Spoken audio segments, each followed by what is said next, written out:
Hey, what's going on, everybody? I'm back here at Elmina Dungeon in Elmina, Ghana. And I want to show you this clip that Trevor Noah did, which I think was really telling. And I understood the position he was in, where he was, doing a little bit of a balancing act in it, but still dropping some heavy gems that most people don't know.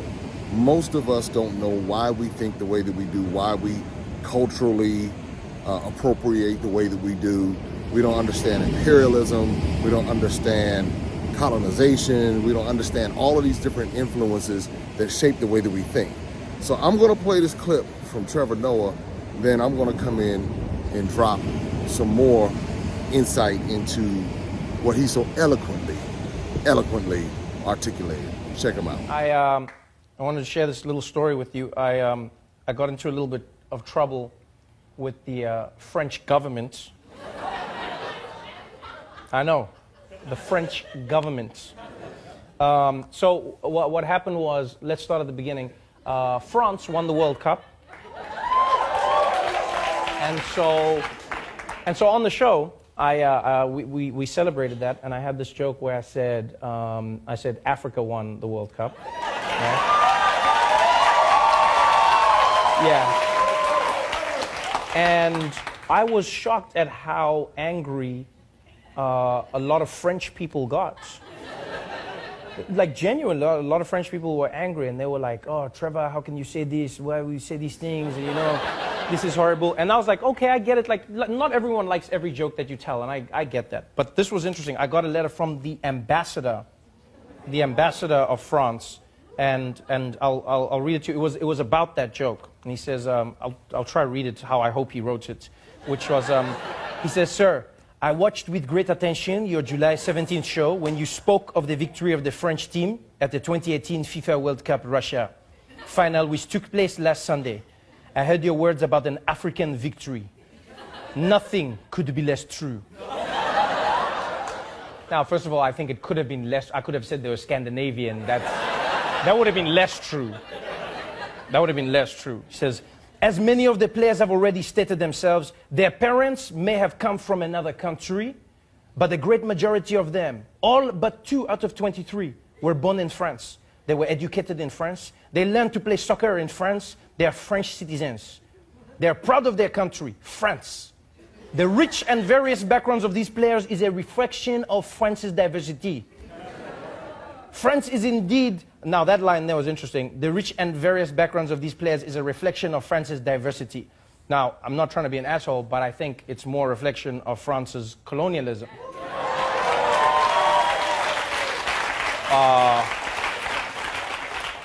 Because it's not like it's just like random play, like they all have something in common. Like all of those players, if you trace their lineage, you're like, how did you guys become French? Like, how did your family start speaking French? Oh, okay, all right. And they say here, he says, "France is indeed a cosmopolitan country, but every citizen is part of the French identity, and together they belong to the nation of France. Unlike in the United States of America, France does not refer to its citizens based on their race, religion, or origin. To us, there is no hyphenated identity. Roots are an individual reality. By calling them an African team, it seems you are denying their Frenchness. This, even in jest, legitimizes the ideology which claims whiteness as the only definition of being French." So now, here's the thing. All right, first things first. I understand what he's saying, because I read up on this afterwards, right? I take criticism. I'll listen to what somebody says to me. I genuinely believe you should. And what it turns out is, in France, a lot of Nazis in that country use the fact that these players are of African descent to shit on their Frenchness, So they go, "You're not French. You're from Africa. Go back to where you came from. You're not French." They use that as a line of attack. Now, my opinion is, coming from South Africa, coming from Africa, and even watching the World Cup in the United States of America, black people all over the world were celebrating the Africanness of the French players, right? Not in a negative way, but rather in a positive way, going, look at these Africans who can become French. You know what I mean? It's a celebration of that achievement. And so this is what I find weird. in these arguments is that people go, they're not African, they're French. Then I'm like, why can't they be both? Right? Why is that duality only afforded to a select group of people? Why can they not be African? So what they're arguing here is, in order to be French, you have to erase everything that is African? Because what do they mean when they say that? Our culture, our this, like, so you cannot be French and African at the same time, which I vehemently disagree with. I go, you've seen those players, I love them. Paul Pogba, N'Golo Kante, I've watched all of them. Like, I love those players, and I love how African they are and how French they are. I don't take their Frenchness away, but I also don't think you need to take their Africanness away. You know? And that is what I love about America. America's not a perfect country, but what I love about this place is that people can still celebrate their identity in their Americanness. You can go to a St. Patrick's Day parade in America celebrating that you are Irish. You can go to a Puerto Rican Day parade in America still celebrating the fact that you're Puerto Rican and American at the same time. You can celebrate Juneteenth as a black person and be like, yo, I'm African American, which is the duality of the two worlds. But here they're going, no, you are only French. And here's why it vexes me, to be honest. This is what I find interesting, is like, when I read stories from Africa and when I watch what politicians say, especially in France, about African migrants, when they are unemployed, when they may commit a crime, or when they are considered unsavory, it's the African immigrants. When their children go on to provide a World Cup victory for France, we should only refer to them as France. And we even saw it with that African man who climbed the building to rescue the baby. Do you remember that? We watched him climb that building. He rescued the child. And then they gave him French citizenship. They said, you are now French. So now I'm going, so is he now no longer African? Is that what you're saying? So when he was on the ground, he was African. And then he climbed up, and as soon as he rescued the baby, now he's French. So if he dropped the baby, the African dropped the baby.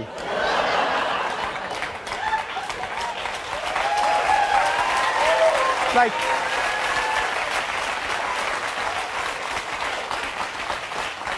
I don't believe that you need, and here's, like I say, again, with respect, I understand what the ambassador is saying. I'm not joining the attack, and I know, don't get me wrong, I know. There's like, you know, we live in a world where, like, nuance is something that is in short supply. And so you will find, you know, in America, for instance, the alt-right saying, that's what we've been saying, they're not French, and we're saying, it's like, but if Trevor says it, it's not racist, but if we say it's racist, like, yeah, I'll say yeah. You know why? Because I believe context is everything. There are certain things you can say to somebody that, like, when I say to my friends, what's going on, my nigga? And if a white person came and said the same thing, yeah, there's a big difference. When I'm saying they're African, I'm not saying it as a way to exclude them from their Frenchness, but I'm rather using it to include them in my Africanness. I'm saying, I see you, my French brother of African descent. Do you know what I'm saying? That's what I'm trying to say. When somebody else says it the other way, you can use the same line in different ways. People are like, so it's different? Yeah, it's different. It can be different. It's like somebody saying, oh, so if you play with your naked child, that's a problem, but if I do it, I'm a pedophile? Yeah. There's a big difference. There's a huge difference. So I will continue to praise them for being African because I believe that they are of Africa, their parents are from Africa, and they can be French at the same time. And if French people are saying they cannot be both, then I think they have a problem and not me. All right. He broke it down on so many different levels. And one of the things that people told me, because when it comes to imperialism, a lot of people don't realize in colonization that all forms of colonization and slavery were not the same. Arab slave trade in East Africa, Central Africa. Then you had the European chattel slavery happening in West Africa, Central Africa, and in South Africa as well. So when you begin to, slave trade, I should say, a lot of people don't realize that there were plantations in Africa. A lot of people, I hear a lot of African diaspora talk about, in particular in America, talk about the plight of the African American as if the African American had it worse than the Afro-Brazilian or the indigenous Brazilian or the indigenous American or whatever.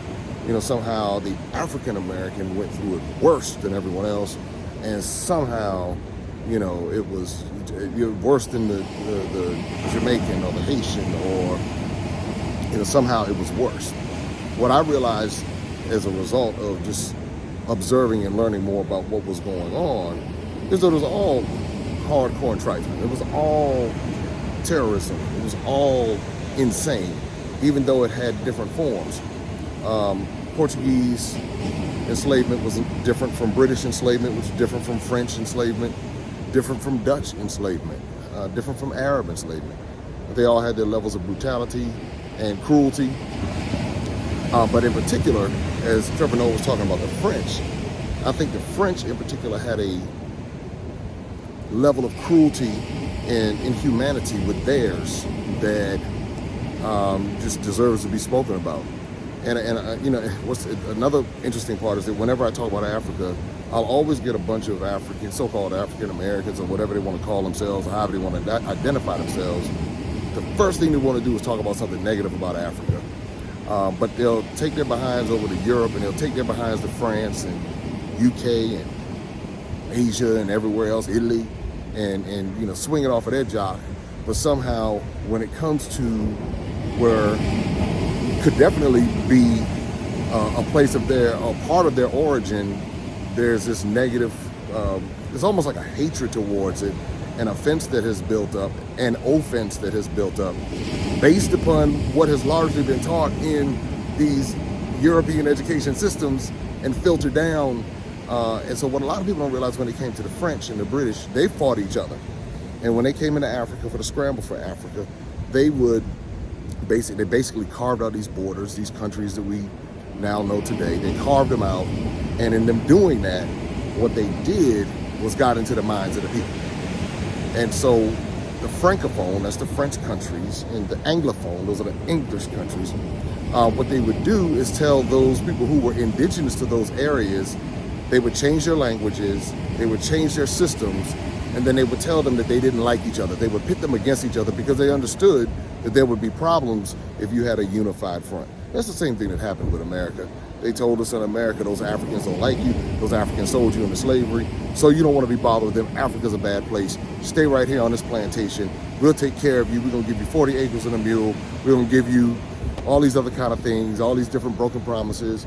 We're going to change your language. We're going to give you a whole new culture that you're going to think is superior to other cultures, and you're not even going to want anything to do with the remnants of the cultures that we have attempted to erase.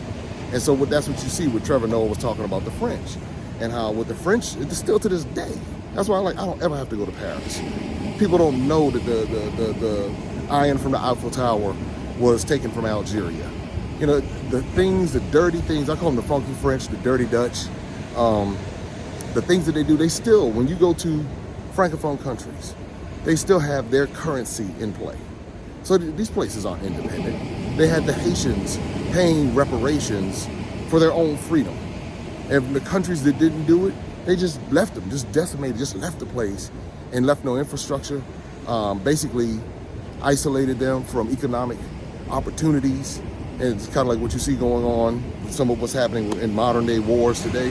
And so, and then the other thing is that they would literally tell the people, you're French, but in your Africa's like a distant land, but you're really French. And so once you start playing on people's minds and their identities, it's easy to get them to, and then you change their language, and then you put them in their education system, and you start teaching them, just like what they did in America with the education system that we have. People will tell me, man, you need to study. Don't trust this. Don't trust them DNA tests. And don't trust these other things, but trust the Library of Congress and trust the archives and trust. So I'm saying, you're telling me, you're talking out of both sides. Don't trust the very system that you're telling me to trust. Now, if somebody doesn't catch that, they start running with that. And so as I'm traveling the world and seeing more and more, I'm seeing exactly how the mind games, the gaslighting, the whole, it's so intricate and so many layers to it that until people start talking about it, nothing, it's going to continue to be what it's going to be, because then you have a large group of people who will defend the imperial powers. They will say it's fine, it's no problem, I'm good with it, I'm cool with it just as it is. As a matter of fact, I don't even want anything to do with them because they sold my ancestors into slavery without understanding what happened here. That's it. First of all, the same thing was happening here. So whatever they think that happened in America and Brazil and all these other places, the same thing was happening here. Plantations, brutality, rapes, murder, theft, all those kind of things were going on right on this continent, right, depending on where it was. And the other thing is the whole continent was not involved in it. So now the whole continent gets blanketed for something that the whole continent was not a part of.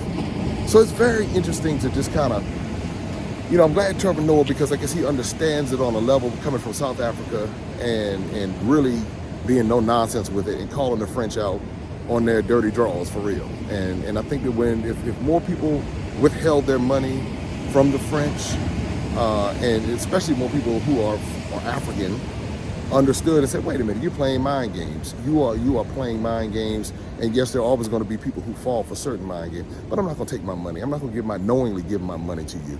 And same thing with the British. Same thing with the Portuguese, the Dutch, the Spanish. The Spanish were some of the worst ones. They were just doing their dirt over in Central America, South America, and Mexico, and Cuba, and places like that, the DR, and in what we now know as America. So people say, well, how is it relevant today? It's very relevant today because history has a way of subtly repeating itself. And what I see is what the struggle must have been like back in the day, because you had people reinforcing the same mentality on others. They're like reinforcing it. No, you are French, you are French, you are French. And you are this, you are this. And I'm not saying that, you know, like in America, okay, I was born in America, but then who created that culture? Who manipulated that culture? Who did, you know, for me to say I'm American, what does that mean? That means that I was born in a country from its inception was rooted in theft, that was rooted in terrorism, that was rooted in lies and deception. I went into a school system that was rooted in those same things. I watched entertainment that was rooted in those same things. I went into religious systems that were rooted in those same things. I had teachers and family members who passed down those same misguided traditions over decades and generations, and by the time it hit me. So when it comes to that culture, or part of that culture, what I have to do is recognize the reality of what that was. Now, does it mean that I dismiss everything? Of course not. Because in the midst of all of that, there were still remnants of the indigenous that would creep through. There were still certain things that were good that crept through. But when we just try to sit there and say, well, bump all of that other stuff, this is my culture, and then we don't even realize what's the foundation of the culture.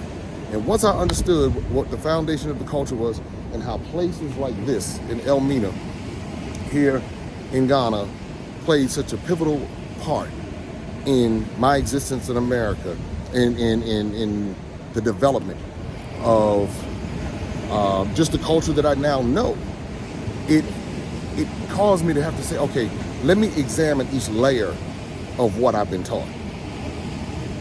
Let me go back and see how all of this ties together. And that's why when I tell people who don't want to explore this part of the world, it's like you're not, whenever I hear somebody, well, we not this, that, and that, and the other, so I don't know who you are, and I can't judge who you are, but I know who I am, and I know the research that I've done through genealogy, DNA, and everything else, and all these different things.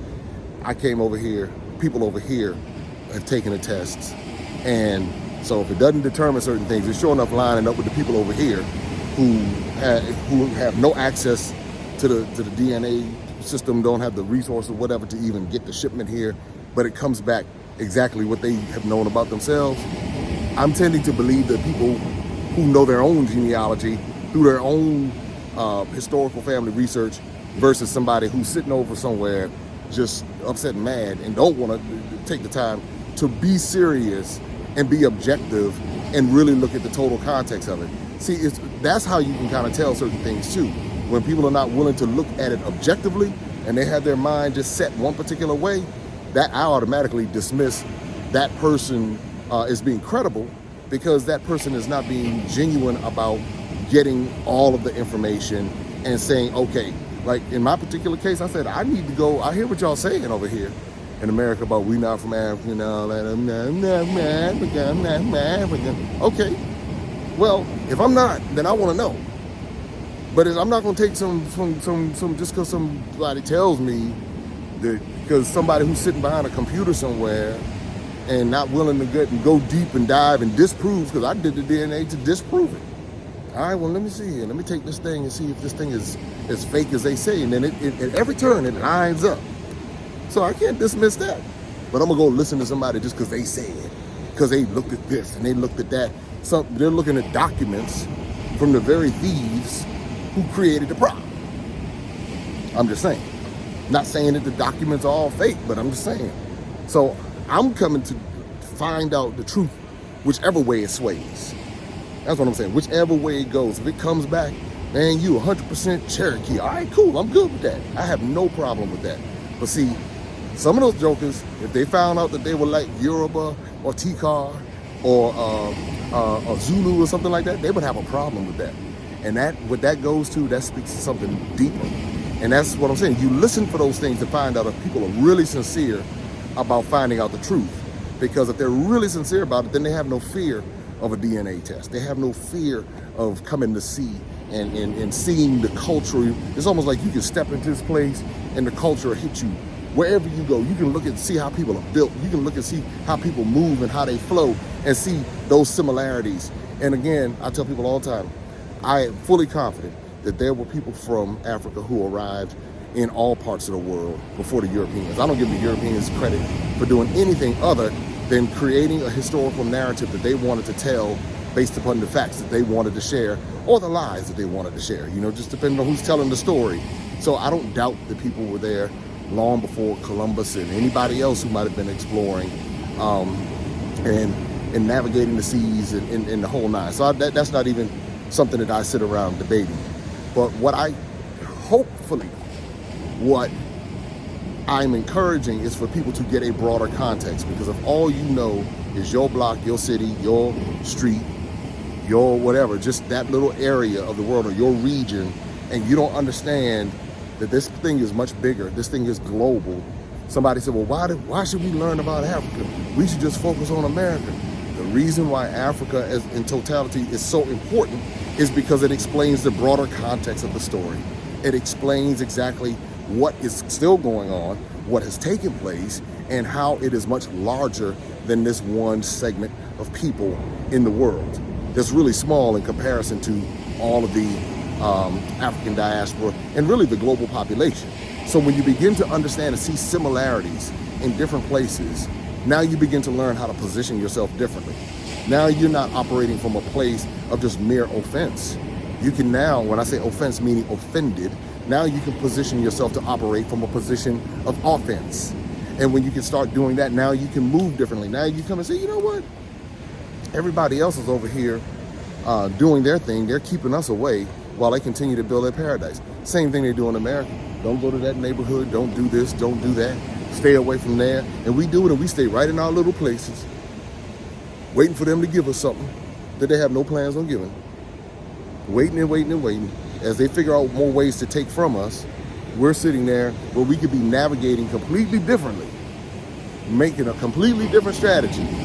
We're sitting there still caught up in being mad and really not doing anything about it other than peddling, somebody allowing ourselves to be exploited once again because someone is able to recognize and see, oh, these people are not going to go beyond this right here. Psychological analysis, historical analysis, and understanding the psychology of how a certain segment of the population operates, knowing that, you know what, chances are they're not going to go beyond this right here because they're too offended. And we've done such a good job putting our offenses into them that they won't spend their money to go learn and research and go see beyond whatever they can find for free on the internet, which is subject to anyone's interpretation, which is subject to anyone's alteration, which is subject to anything. I mean, and the same thing, even when you come to different places, you can, people can alter things, but when you stand and you just see recurring themes over and over and over, and then you can observe the people and see similarities over and over and over, what that begins to do is to put things on a whole different level. And, you know, a lot of people are not into that. So anyway, I appreciate what Trevor Noah had to say on this particular topic, and just understand, just do a study on the differences in imperialism and colonization and European chattel slavery, French, Dutch, British, Spanish, Portuguese, German, all how they flowed and how they operated. So anyway, until next time, take care, be safe, subscribe, like, share, y'all know what to do. Maximum impact. Jay Cameron, talk to you soon. Open up your eyes and see all the fun and mystery. Take an African adventure with Darren and Destiny.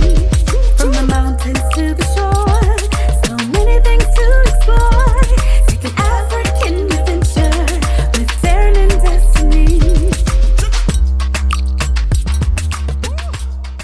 The Adventures of Darren and Destiny. And Darren and Destiny are twin brother and sister, and you go on their adventures throughout the African diaspora, meaning so African diaspora destinations, primarily focused in Africa, but we go to South America, we're going to go to the Caribbean. Their first book is going to take you to Ghana, and then we're going to go on a safari, and from there we're going to go to Ethiopia, and then we go to Salvador, Brazil.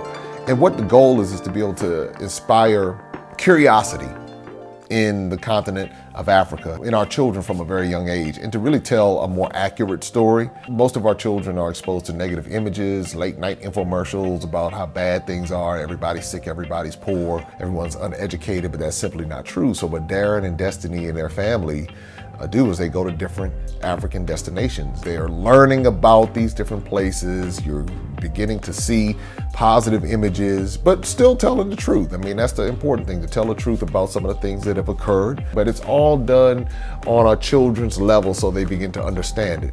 And it begins to pique their curiosity. They begin to learn more. And hopefully one day they will want to explore and visit the continent of Africa and its many countries. There's just so much that Darren and Destiny are able to do, and as they're doing it, it's like they begin to open the minds of a new generation, and they don't get bombarded and indoctrinated with negativity. They're actually able to see positivity and inspiring images and messages about the African diaspora, as well as those who are still indigenous to the continent of Africa, and they begin to learn more and just see things differently. So I'm excited about introducing the Adventures of Darren and Destiny.